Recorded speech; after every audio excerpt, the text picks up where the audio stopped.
Welcome to USA Global TV and Radio, where our mission is to provide education, entertainment, hope, and inspiration. USA Global TV and Radio connects you with experts and audiences all around the world every single day to help you succeed in business and to live a richer life. Visit us at usaglobaltv.com to learn about career and life-changing training and mentoring programs like the Listening Mentor. Subscribe to our newsletter to stay informed about our special programs and offers. Discover how you can become a guest on one of our shows or a host or producer of a USA Global TV and Radio show of your very own. That's USA Global TV and Radio, where the doctor is always in.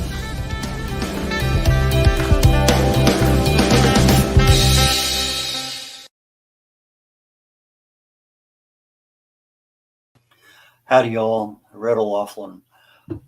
Good afternoon, good evening, good morning, wherever you are in the world, here on the E360 TV and the USA Global TV and Radio Network. This is Talking Heads program, and we're talking about how to improve, optimize, attain optimal health for 2024. So let me make sure my slides are up and ready to roll, and they are. There we go. Disclaimer, I'm not a doctor, never have been, never worked in the pharmaceutical industry. I'm a researcher. I research the human body at the cellular level, chemically speaking.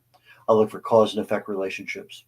When you treat a cause, you can generally fix a problem. If you're treating symptoms, you'll always be treating symptoms, because unless that symptom has to be the exact same cause of something, you never know. Anyway, I believe our health and our wellness is our own responsibility. It's not our doctors, unless you're a child, it's your parents, but we are responsible, and it's an area of our life that we really don't concentrate a lot on until something happens and goes wrong. As always, this presentation is primarily for education, awareness, those things that will ask you the question, well, maybe I need to know a little bit more about this. Now, we've been on this journey for a little while, and we've talked about trying to get our mindset straight so that we're not making some of the same errors we made before. And these are available on the YouTube, on USA Global TV playlist. And we talked about the kinds of things that we need to do to get our brain straight so that we are not having our subconscious mind sabotage what we're doing. And last week we talked about exercise and fitness. This week I was going to start out with stress management, but one of the other topics that is in there is body health expectations. And I think that is one that's probably a little better to start with when we start talking about fitness in general, because all these other categories, of which stress management is one, comes underneath it. But when I think about my goals for 2024, I may know what I know and has worked and maybe not worked, but maybe there's some other things I'm not thinking about. And sometimes I can maybe just concentrate on this one over here, and some other ones will all line up with it. So given that being the case, we still have several more things to cover and try to get those mostly done here in the next couple, 3 weeks. So body health, what's my expectation? Well, body health expectations I put under fitness, because fitness is a generic term that encompasses just about everything out there. So what are my goals for not only my body? I want health, but I want optimal health, my brain health, my body health, my emotional health. I want every kind of health I can possibly have to be humming along at the top of its specified area. So what do I really want for 2024? Well, many times we talk about or use the word exercise. Is it regular exercise? I'm going to go out and run a mile every other day. Or is it a specific exercise? I'm going to do this and this and this because I have an appointment with my fitness instructor. Exercise should be the combination of a lot of different things. It should be a combination of strength, endurance, fitness, balance, flexibility. A lot of things are encompassed under the term exercise, and we'll probably touch a little bit more on that as we go along. But exercise, which we just spent a last session on, what do you expect? Now, I use that word expect because we talked about the subconscious mind when you talk about wants and needs, that those two verbs address the conscious mind, which has no control literally over everything you're doing. But when you start talking about intentions and your expectations, Now you're starting to get into a part of the brain, the subconscious mind, that actually has the ability to help you, or in some cases hinder you. So when I'm looking at what are my combination of exercises that I want to do, which ones do I want to be specific about? Do I want to walk for 20 minutes a day? Do I want to go up 10 flights of stairs? Uh, what is that? What should be specific? What should be just a regular event? And then begin to measure them and trend them.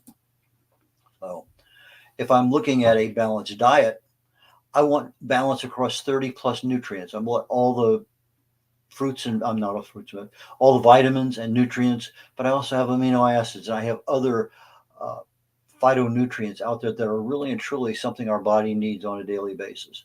So if I'm looking at my health expectation from a diet perspective, I want specifically, and again, we're talking about body health, not necessarily what specific aspects of the diet we're talking about, but I want to have balance across my entire food regimen.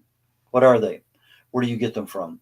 So if I said vitamin B12, well, I don't get them from plants. I get them from animals. Well, that might be a problem for some people, but there are pills. But when you're looking at pills, sometimes the cobalamin that makes up vitamin B12, if it's in a pill form and it goes into your stomach, it's destroyed. You just pay for something that's absolutely useless. So you have to put it under the tongue. So part of the show is becoming aware, being educated on some of those things that you can make decisions on. Hydration, so many choices out there. How often, when, what?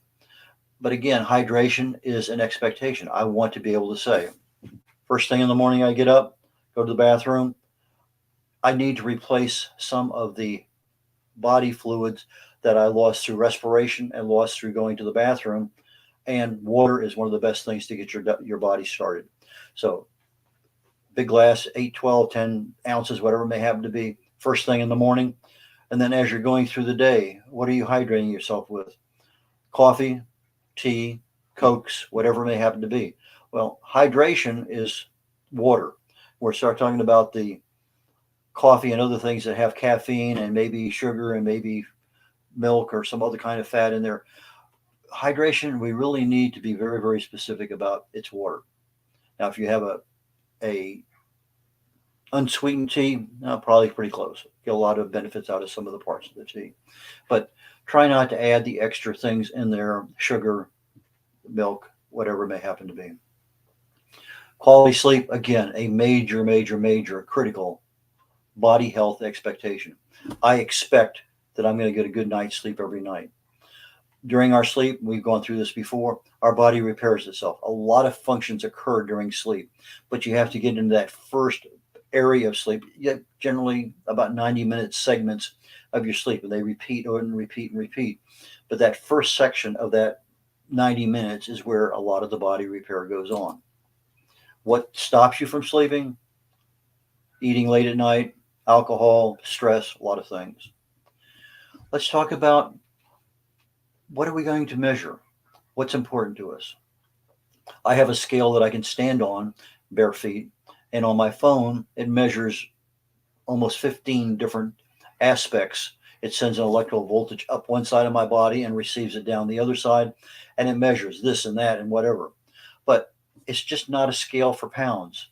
And if we've been doing nothing but weight management forever, maybe we need to look at fat management for 2024. What is my percent fat? What is my percent muscle? Measure the inches. If I'm going to lose some fat, but not lose any weight because muscle is heavier than fat, then maybe I've actually lost 3 inches around my gut, but my muscles have grown a little bit and I've lost no weight at all, which can be disconcerting. But I've actually gained a lot in the loss of fat. Measure my subcutaneous body fat. More importantly, my visceral fat. That is probably one of the for me, it is one of my major, major goals is to reduce that significantly. At least get my visceral fat out of the, I'm not going to call it the danger range, but certainly an area that's higher than I want it to be. I can measure my hydration level. I can measure my muscle mass. Lots of things I can measure, but you have to have the machinery to do it, the equipment, that piece of equipment. Mine talks to my phone on a particular app, but I get a weight and a fat management system going, It also measures my basal metabolic rate.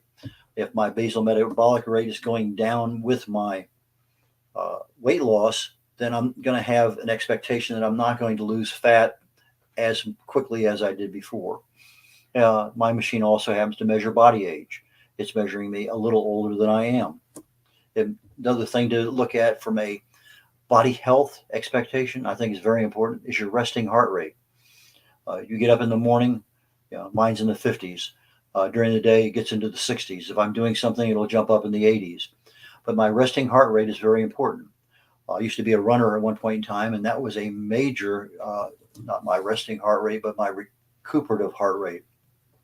I would go out and run for half hour, 40 minutes, an hour, and I would try to keep my pulse, my blood rate at around 155. That was, I had a instrument I wore around my chest, talked to my watch. I could actually read what my body heart rate was. And I stopped running and I put the timer on and just concentrate on my breathing. And I expected generally most of the time to get my heart rate under 120. So from that 155, 160 down to 120, if I could do that in a minute, that was pretty good recovery heart rate.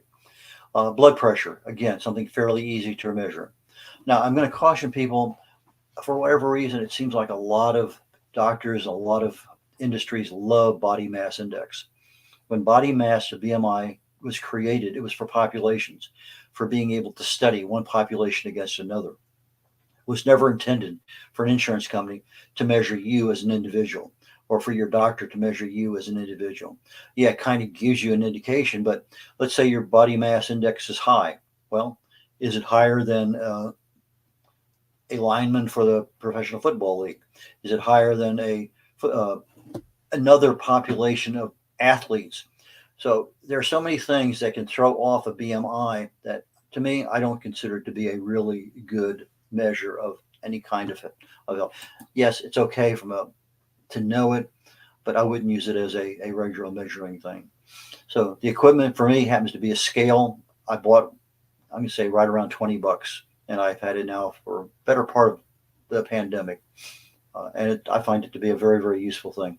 I try to get on it about every 2 weeks, stand on it, boom, it updates me, gives me a chart, boom, I can follow everything on every single aspect of it.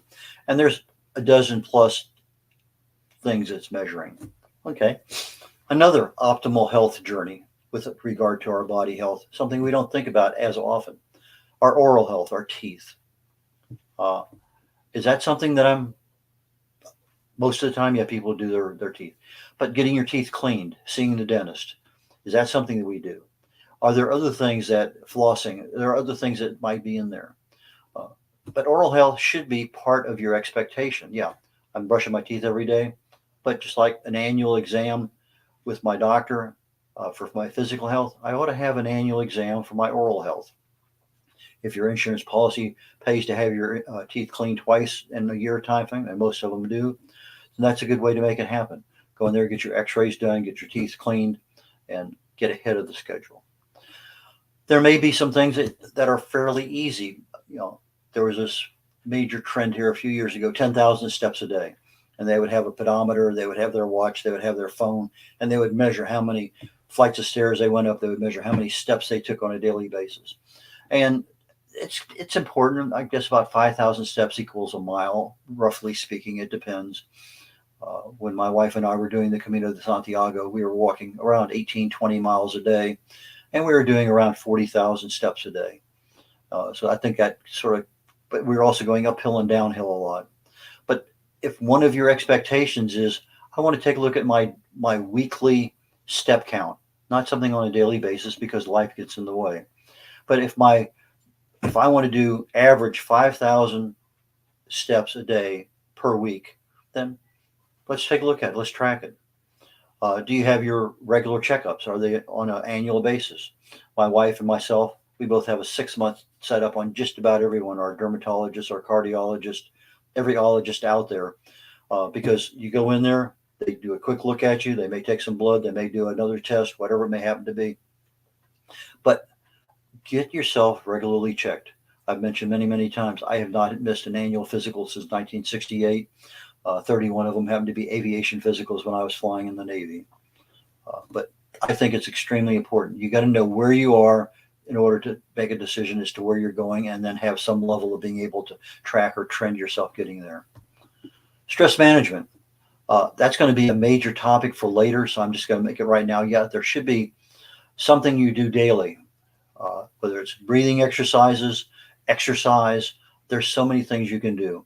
But stress management is going to be a topic that we're going to talk about in detail. Smoking, obvious choice, don't really need to go into that one. Alcohol, moderation, reduction, elimination. There are some good things that some studies show. There are some good things that no alcohol shows it's good. Again, if you're going to do it, a glass or two a day max, but not late at night. That's something that's going to interfere with your sleep patterns. If you are in an area that injury protection equipment is required, whether it be hearing, glasses, or hard hat, what is your environment? Your seatbelt, everything that can prevent you from having an injury in 2024. Are you maximizing, actually in this case, minimizing that risk of any kind of injury? So what is your environment? Do you have the right kind of protective equipment? If you're getting ready to paint the house and you just have a regular stepladder, maybe you need that little extra thing that extends out like wings that gives you a much more stable environment to do that kind of work. Grounding straps, lots and lots and lots of things that are in that category of injury protection. I think awareness is what we're doing. And it's one of those things that, what are you doing and what are you not doing? If we're not even paying attention to oral health, we're not paying attention to injury protection. Well, that's part of this program. We're not talking about the ability to, okay, now I'm aware of it. Maybe I need a little bit more education. Fine. We can mix as many general expectations with specifics as we need. I already mentioned once a week, let's see if we can average 5,000 steps a day. I think that's very, very realistic. That's approximately a mile. If you're inside your house all day long, difficult, but not impossible. But if you're going up to the store, maybe you don't go down these aisles in the grocery store. Well, if I'm going to get my 5,000 steps in today, maybe I need to go down those aisles, whether I need to go down those aisles or not, because I need to do it for exercise. Maybe I need to park another 5 or 10 cars away from where I normally park. But I need to burn those 5,000 steps. How is it going to happen? Stress management from a body health perspective, not necessarily from what is stress relief and everything else. So from basically a one slide or two, stress happens to all of us, but it's not what happens. It's what we hold on to and don't let go. Stress affects everybody the same way. It's there, it comes, boom. Some of us hang on to it a lot more. Some of us, because we're preconditioned for things, get it much worse. PTSD, for instance, that doesn't happen overnight. Generally speaking, it can. Automobile accidents, there are a lot of things that will cause that kind of stress. But for us, it might be our boss, it might be our spouse, it might be our coworkers, it might be the traffic, it might be the news, it might be a lot of things. It's not what is there, it's what you accept and don't release. If I'm using exercise as a stress management tool, I increase my endorphins, and I love my endorphins. I tell you, when I used to run, I'd wait about 20 minutes for them to kick in, and you'd feel like, I don't have to stop running. There's no reason for me to stop running. But endorphins, really, really a good thing to have. Manage stress. Endorphins also are natural painkillers. They reduce our anxiety. They help us control our weight. Very, very good for self-image. So exercise, when combined as part of our stress management program, very, very good thing to have. So what is my expectation for stress management? And again, we'll get into a lot more detail. As I'm exercising, I also reduce my stress hormones, my cortisol, my epinephrine, my norepinephrine. A lot of those things are controlled by the exercise. So increase my physical fitness. What should I be aware of? Injury, burnout. Anytime I am exercising and I'm really pushing the envelope and I'm not prepared for it, it can occur anytime. But those are things I need to be aware of. I love deep breathing exercises. I have high blood pressure. I can sit down and literally lower my blood pressure by 20 points within 2 minutes just from deep breathing. I just go through the routine, boom, boom, boom, measure my blood pressure. Get okay, fine, it's down 20, 25, 30 points. So deep breathing for me is very, very effective. EFT, emotional freedom techniques, is a very good way of doing it. But there are a lot of different relaxation techniques out there that reduce muscle tension, reduce blood pressure, calm the mind. And you need to establish some kind of daily routine. If you're coming home from work and the traffic is horrendous, you're whatever is going on, what are you doing on a daily basis to remove stress? We've talked many times about a simple smile, a little laugh. Lots of things there will, in fact, minimize the level of stress that builds up in the body on a daily basis.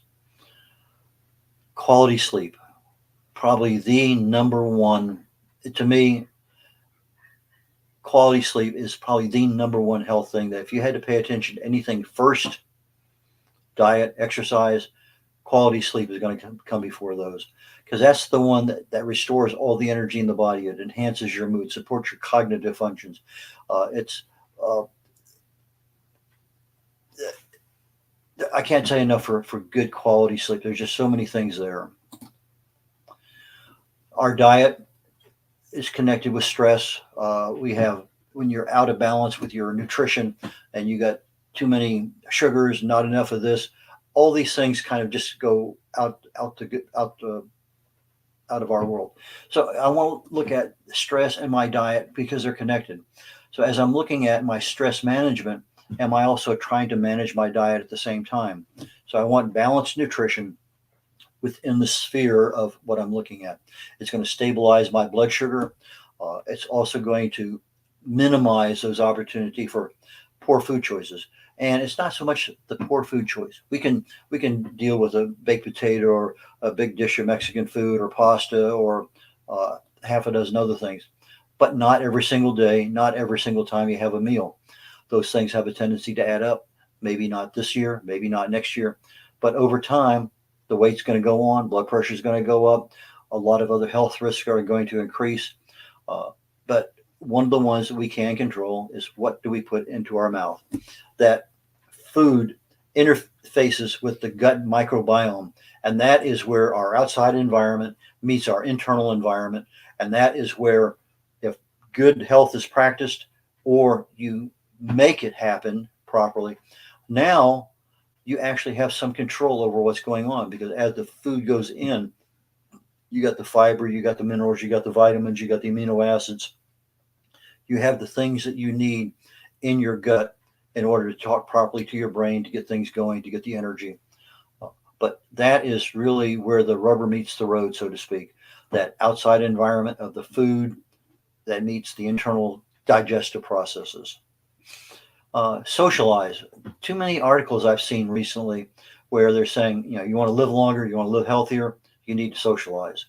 But they're talking about socialization from the fact that I have friends, whether it's a phone call, whether I get on a Zoom, I have some level of communication on a regular basis with others. There's emotional support. I decrease my isolation. I increase my sense of belonging. Let me see if I can make it this way. My problems that I might have is if I start stressing out because I got too many things that I need to worry about. The over socialization does and can increase our risk factor.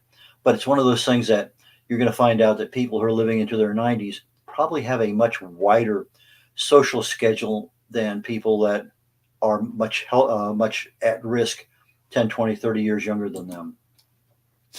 Believe it or not, time management ought to be one of those things that you're looking at. Why? From a health perspective? Because sometimes when we start doing things or we start looking at the big picture, we get overwhelmed.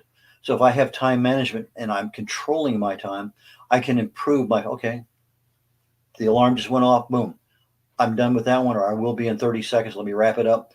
It's a way of improving my feelings toward things that could stress me out. It improves my productivity. It gives me a level of accomplishment. If I end up with excessive scheduling, I get something going on every 10 minutes, That's not what I need.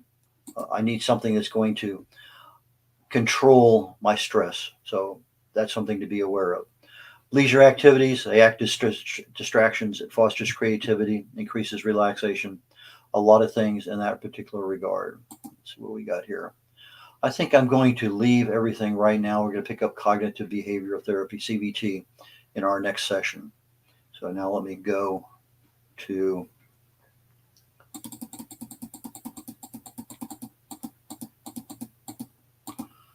next several sets of slides for our shows. Okay, let's back up one. On the USA Global TV playlist, Talking Heads, all my previous sessions are there. We talked about cancer and fat management and stress and toxins and nutrition, on and on and on. Lots and lots and lots of stuff over the last year and a half or 2 years. Oh, those are things I think are very important. For what we're doing here, I think understanding the aspects of health from The Joy of Ageless Health is probably one of my better books on that topic. It talks about the causes disease and what you can do about it. So with that, I'm going to leave the program and catch you next week on Tuesday and continue on cognitive behavioral technique therapy. Bye now.